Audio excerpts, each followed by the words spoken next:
ethics in financial markets. The most important thought in the ethics belongs to the religion and moral. What's moral you have, what's religion you have, on the basis of that you develop the ethics. ये बिल्कुल clear रखिएगा, never being in your mind कि ethics कोई अलग चीज है, ethics no, ethics belongs to the religion, ethics belongs to the moral. अगर आपके moral characteristics, आपकी moral assets बहुत हाई हैं, तो definitely ethical values भी आपकी हाई होगी. लेकिन whenever the word religion is engaged with the ethics, तो वहां पे religion के हिसाब से ethics change है. जनरल एथिक्स बिजनेस के कॉमन है हर रिलीजन में, इधर is Islam, Christianity, Judaism, Buddhism, Hinduism, anything. कोई भी रिलीजन आपको झूठ बोलने की एप्रिसिएशन नहीं देता, कोई भी रिलीजन आपको मैल फंक्शनिंग की एक्सेप्टेबिलिटी नहीं देता, कोई भी रिलीजन आपको अनइवन प्रॉफिट की एक्सेप्टेबिलिटी नहीं देता. वो कहता है कि जी एक सर्टेन एथिक्स है. अच्छा, क्वालिटी ये ख्याल रखिएगा कि हर किस्म का एथिक्स जो है वो प्योरली डिपेंड करता है अ पर्सन्स इंडिविजुअल इंटेंशन पे. आप किस तरीके से उसको लेके चलना चाह रहे हैं, उस बेस पे वो एथिक्स काम करता है. हम एथिक्स की कुछ सर ये लर्निंग ऑब्जेक्टिव्स हैं, इसको पढ़ने का मकसद ये है, बुनियादी तौर पे जो हमारा पढ़ने का मकसद है वो ये है, importance of ethics in business and financial market. अब जैसे बड़ा सिंपल सा है, आगे हम पढ़ेंगे. इनसाइडर ट्रेडिंग एथिकली रॉन्ग है, मॉरली रॉन्ग है, लेकिन whenever we are talking about the business point of view तो रॉन्ग नहीं है. आप पैसा कमा रहे हैं, हाँ, अनटिल एंड अनटिल आप पकड़ में आ गए तो फिर वो रॉन्ग है. लेकिन अगर आप पकड़ में नहीं आ रहे हैं, how you can blame the guy कि उसकी नियत क्या थी. सही. इसी तरह अगर आप कोई न्यूज लीक कर रहे हैं उसके जैसे EMH जिसको हम कहते हैं strong EMH, strong EMH ethically wrong है क्योंकि आपके पास इनसाइडर न्यूज होंगी जो टेक्निकली रॉन्ग है क्योंकि वो इवन प्लेटफॉर्म नहीं दे रहे. ये ख्याल रखना, एथिक्स को आप अपनी एथिक्स की हम पेनलाइज किस्म की सजाएं नहीं है. एथिक्स के बेस पे आप अगर पकड़ जाते हैं तो ये भी ख्याल रखें, कोई कोर्ट ऑफ लॉ एथिक्स की बेस पे 99% सजाएं नहीं दे पाता क्योंकि उसको प्रूफ करना पॉसिबल नहीं है. अब लेट सपोज एक छोटी सी एग्जांपल माइंड में रखें, आप झूठ बोलते हैं और आप ये कहते हैं कि मैंने झूठ इसलिए बोला कि किसी की जान बच जाए, लेकिन डेफिनेटली आपके झूठ बोलने से कुछ लोगों को नुकसान भी हुआ. अब ये कौन साबित करेगा कि आपका नुकसान की नियत थी या आपकी जान बचाने की नियत थी. तो इसलिए एथिकल जो आपके ऑब्लिगेशंस हैं या इश्यूज हैं उनको रिजॉल्व करना it's not an easy job. इतने आराम से वो रिजॉल्व नहीं होती, उनको प्रूव करना उससे भी ज्यादा मुश्किल काम है. ओके, लेकिन हम जो थोड़ा सा पढ़ेंगे वो यही कि एथिकल ग्राउंड्स के ऊपर हम मार्केट्स में कैसे काम करते हैं. एक छोटा सा अगर आपसे क्वेश्चन मैं पूछूं, अगर किसी को आप रॉन्ग डायरेक्शन गाइड कर दें, ये राइट है रॉन्ग है? रॉन्ग है सर. रॉन्ग है ये तो. Okay done. आपको लेकिन अगर आपने बाय मिस्टेक की है तो अनइंटेंशनली किया है. अब ये इंटेंशन कैसे प्रूव करोगे बच्चों कि इसने जानबूझ के किया था अनजाने में किया है?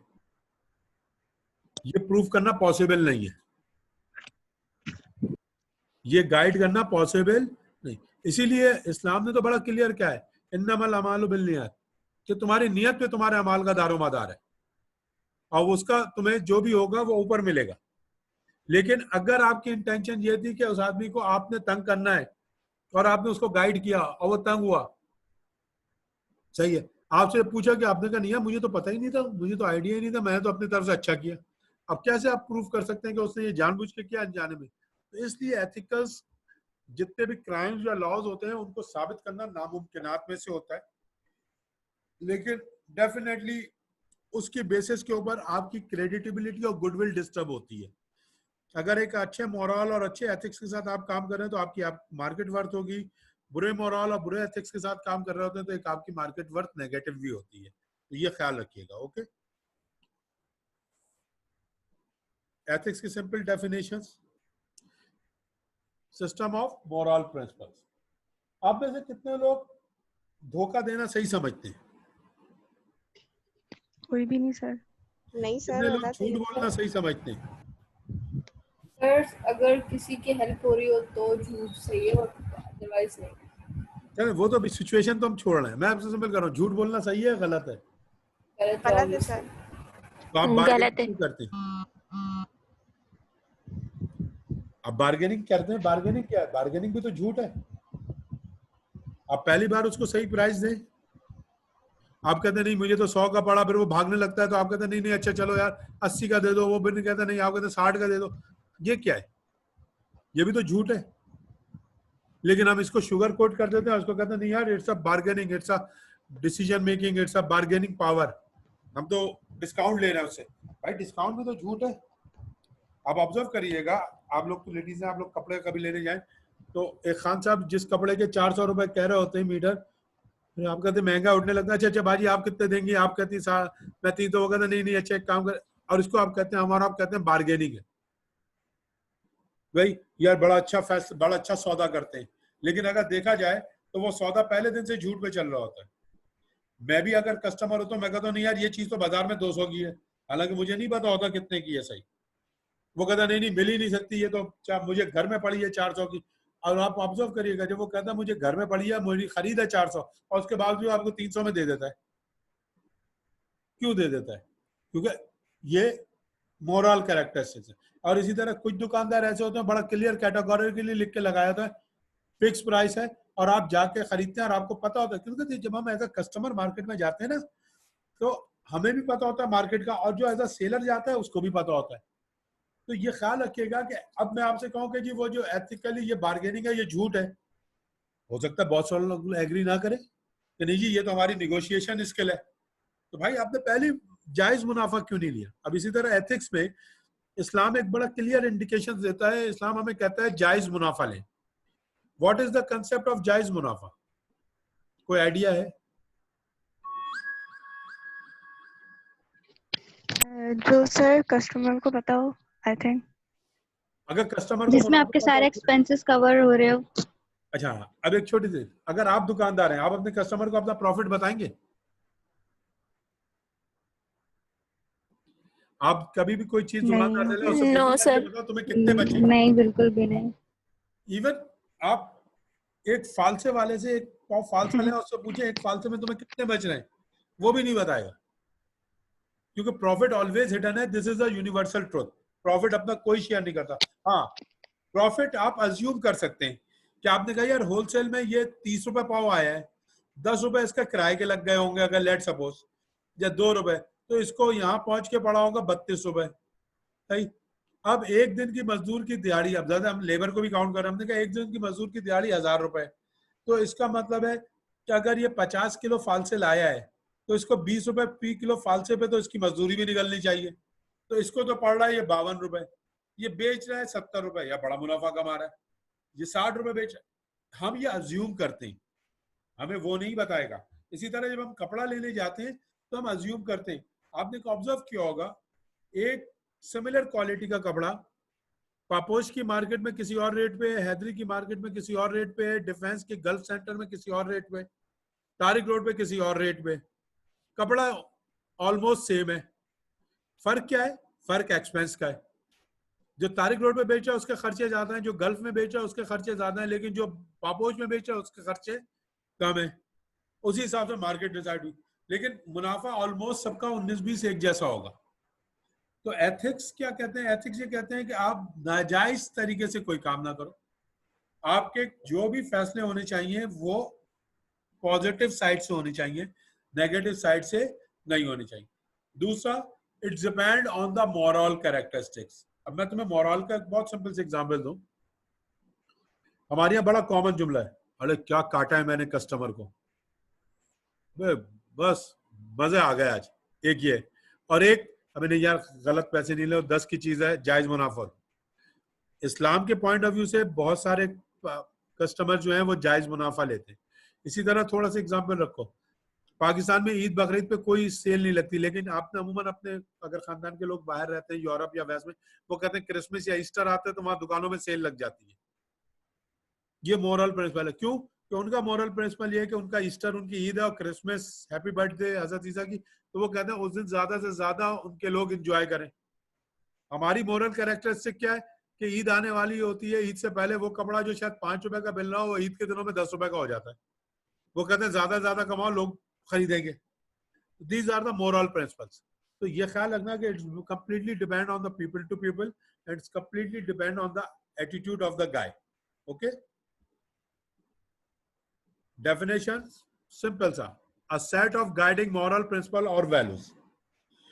Values very difficult. वैल्यूज और प्रिंसिपल्स के अंदर जब हम बात करते हैं तो याद है कि मैंने पहले भी कहा और अभी फिर कह रहा हूं, whenever we are talking about the values and principles, it means religion, environment, your attitudes, your behaviors, your belongings, so many things, ये सब उसमें इम्पैक्ट देती है। आप में से कितने लोग किसी गरीब आदमी को देख के कम से कम अफसोस कर सकते हैं?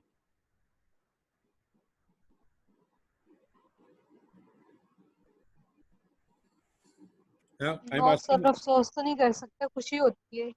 नहीं, अगर कोई गरीब आदमी देखे तो आपको अफसोस होता है कि यार बहुत गरीब आदमी है। कितने लोगों का माइंडसेट है? हाँ, ये होता है। यस लेकिन सर, अभी आपने ऑब्वियसली। देखें 4 दिन पहले सुना होगा कि वो बच्ची को पिंडी में जान से मार दिया तो उसे एक तोता उड़ा दिया। जी जी, सुना है। जी मैं सर। बिल्कुल I never ask the answer. This is the ethics. I never ask the answer. आप में से अगर किसी के घर से कोई तोता आपका उड़ा दे तो क्या आप उसको जान से मार देंगे? बिल्कुल नहीं सर। आप कहेंगे सही है यार एक तोता, लेकिन वाह, तो क्या ये, अब क्या वो लोग मुसलमान नहीं थे, क्या वो पाकिस्तानी नहीं थे? सब थे, लेकिन उनकी एथिकल और गाइडलाइंस अलग थी। हो सकता है दूसरे ये डिबेट। इसी तरह आप ऑब्जर्व करिएगा, आप लोग स्कूलों में पढ़े, कुछ टीचर्स की एथिकल वैल्यूज, कुछ के मॉरल्स और प्रिंसिपल, वो बड़ी से बड़ी गलती भी आपको प्यार से डांट देते, और कुछ हो सकता है आपकी चमड़ी उतार देते हैं। भाई हमें अच्छी तरह याद है, हमने सरकारी स्कूल में पढ़ा, गलती करके डंडा हाथ पे खाते थे धाए करके, लेकिन उसी जगह हमारे कुछ टीचर ऐसे थे, गलती करते थे वो प्यार से बैठ के एक बार समझाते, कहते बेटा आइंदा ये वाला काम इस तरह नहीं करना, इस तरह होगा। ओके, तो ये डिपेंड करता है इसका। इसीलिए मैं कहता हूँ सोसाइटी और एनवायरनमेंट का एथिक्स पे बहुत इम्पैक्ट। अगर हमारी, आप में से कितने लोग झूठ बोल सकते हैं?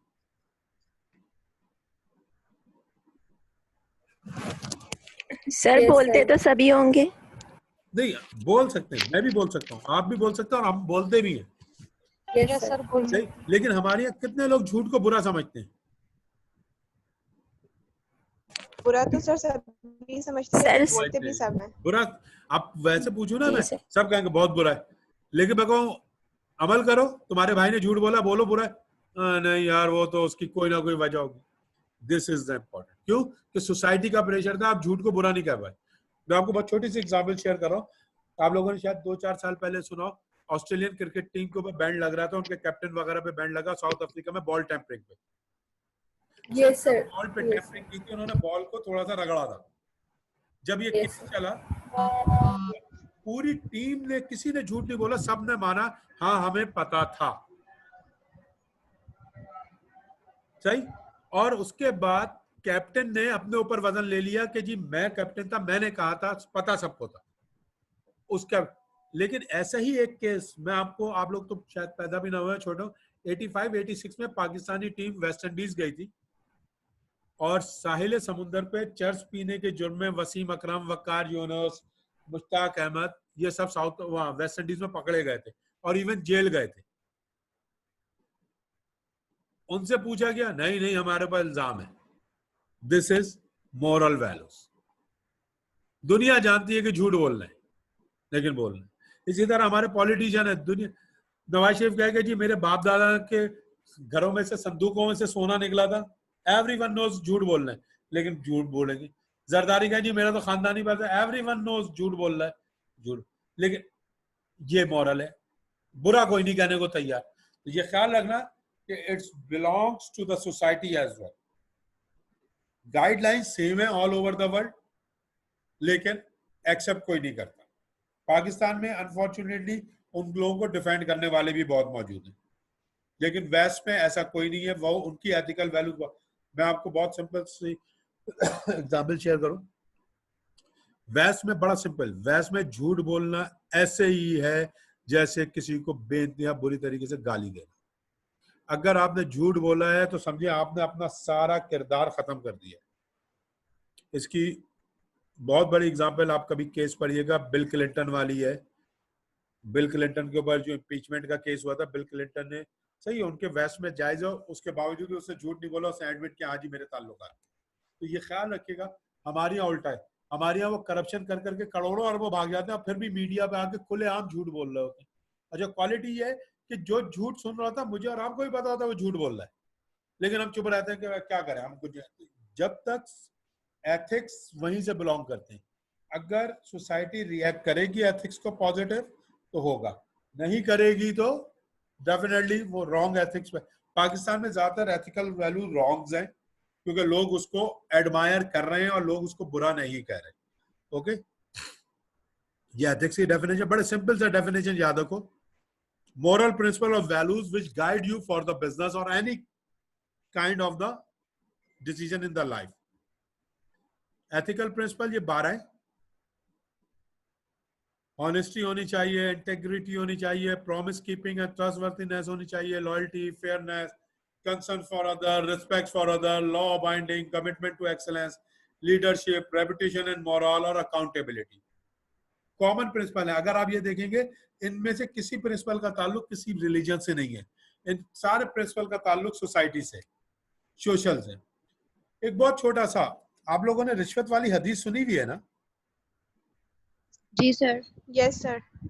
अल राशि वल जी मुर्तशी सर। कुल्लुहुमा फिल नार, यानी कि जी मेरे सर। नबी ने क्लियर कर दिया रिश्वत लेने वाला और रिश्वत देने वाला दोनों जहन्नमी। देने वाला दोनों जहन्नमी। जी। और आप सड़क पे निकलते हैं, क्या हाल हो रहा है?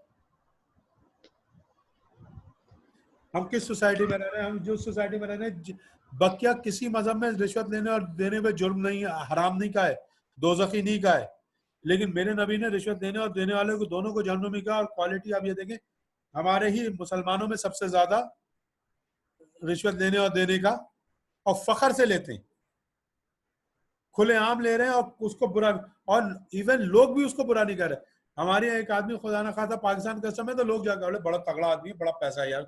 Nobody can admit this thing कि यार ये तो रिश्वत लेता है, इसके पास पैसा हराम का है। वो अपनी शादी के लिए करेगा, लोग कहेंगे हाँ ये हमारी सोसाइटी का मोरल डिक्लाइन है। हम सिर्फ पैसे को देख रहे हैं, हम प्रिंसिपल्स को देख रहे हैं। हम कहते हैं हाँ यार बहुत है, अरे गाड़ियां भी है घर में। भाई पूछो तो एक ग्रेड 17 का आदमी है, इसकी तनख्वाह 80,000 रुपए, ये 1 लाख रुपए के किराए पे और 50 लाख की गाड़ी कैसे रख के बैठा हुआ है? तो उस पॉइंट से हमें देखना पड़ता है। इन 12 पॉइंट्स में कोई पॉइंट आपको कंफ्यूज कर रहा है तो डिस्कस करें, वरना हम आगे मूव।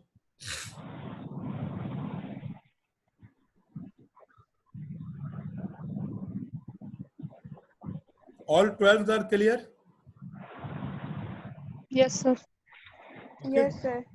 क्योंकि अगर अच्छा अब आउट ऑफ द फाइनेंस हट जाए, आउट ऑफ द बिजनेस हट जाए, these are the 12 ethical principle which is common for the every society. आप में से कितने लोग वादा करके तोड़ देते हैं?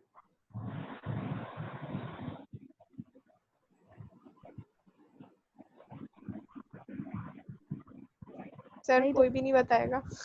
बिल्कुल, डेफिनेटली आई एग्री। लेकिन एक देखो, तुम लोग बेटा अभी बहुत यंग एज में, इंशाल्लाह तुम लोगों के सामने एक बड़ी जिंदगी पड़ी हुई है। हम अपने इनिंग का 4th क्वार्टर खेल रहे हैं, तुम लोग अपनी इनिंग का 2nd क्वार्टर में आए हो। तो अल्लाह ने चाहा, मैं इसलिए कि पाकिस्तानी पॉइंट ऑफ व्यू से 60 साल की एवरेज एज है, तो मैं तो अपने 4th क्वार्टर को आ गया हूँ, तुम लोग अपने 2nd क्वार्टर में हुए, तुम्हारे पास अभी 2 क्वार्टर्स और हैं।